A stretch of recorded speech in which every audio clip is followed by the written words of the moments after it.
Having been a very health-conscious dancer my whole life, with no breast cancer in my family, I was diagnosed with breast cancer. I took it upon myself to find out why this might have happened to me and why it's happened to so many of my friends. And I found out that we are constantly being exposed to artificial estrogens in our environment. Environmental chemicals are having severe impacts on human diseases, particularly cancers.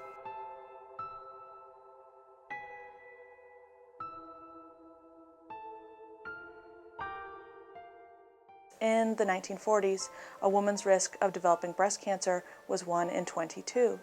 In the 1960s, her risk was 1 in 14.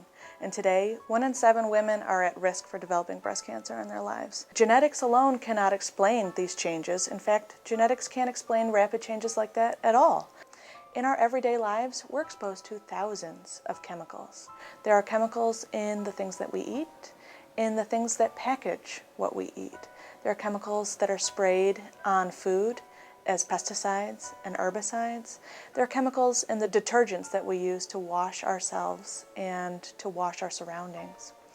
This class of chemicals that are known to affect the development of animals and humans is now called endocrine disruptors. These chemicals are known to enter the body and to act like hormones or to disrupt the normal action of hormones. They can bind to hormone receptors, and they can cause lots of diseases and syndromes that we're actually seeing increasing in human populations. We're exposed to 80 to 100,000 chemicals, and about 2% of those are what's actually tested. People's concern about the things that we eat has to do with hormones. A lot of animals are thought to be treated with growth hormones and other hormones that increase the amount of meat that they produce and decrease the amount of food that they require to produce that meat. We don't know what those hormones are doing to us. We do know that hormones stay in meat. Hormones stay in fat. A lot of the chemicals that are used to make surfactants, which basically means bubbles, have estrogenic activity. So a lot of detergents that are used to clean our homes and our clothes do have estrogenic activity. Things that you and I don't consider detergents but are, like shampoo and other soaps and personal care products, can have estrogenic activity. This also leads to women's makeups and lotions. Many of them do have estrogenic activity. There are a lot of different kinds of plastics, and they're used and made with a lot of different chemicals that have endocrine disruptor functions.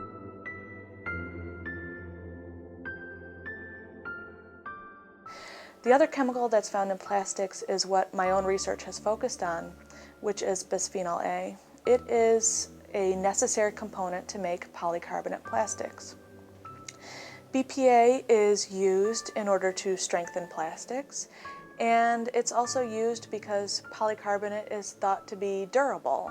In terms of things that come in contact with our food, like saran wraps, a lot of them do contain BPA. Reusable plastic containers, like Tupperware. BPA is also used in some dental sealants. It's now being found in a lot of environmental samples, including water, dust, and air samples, both indoor and outdoor. The levels that have been measured in human blood, in human urine, in amniotic fluid, placenta, and umbilical cord blood are levels that are known to have significant effects on animal models. The population that we're most concerned about is the developing fetus and the developing infant. This is the population that is exposed to high levels of chemicals with no ability to protect themselves from it. So, for instance, a lot of the toys that we buy for our children, things that are pliable like rubber duckies and chew toys, things that we think are safe because they're marketed for children, are often made with estrogenic and anti-androgenic and androgenic activity. The other concern that we have is baby bottles.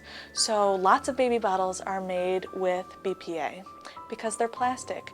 And glass bottles are expensive, they're hard to sterilize, they break easily, it's hard for babies to hold them, and so women often prefer to buy their babies plastic bottles.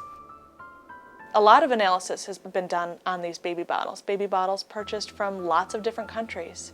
Baby bottles that are brushed, put in a dishwasher, treated with hot water, all things that women think they should do in order to protect their babies from infections or food poisoning.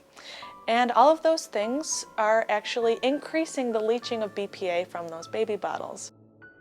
A lot of the cans that are used to contain formulas have linings that have epoxy resins, which contain BPA and other chemicals. So pretty much we're taking the most vulnerable population and exposing them to huge doses of chemicals in what they eat.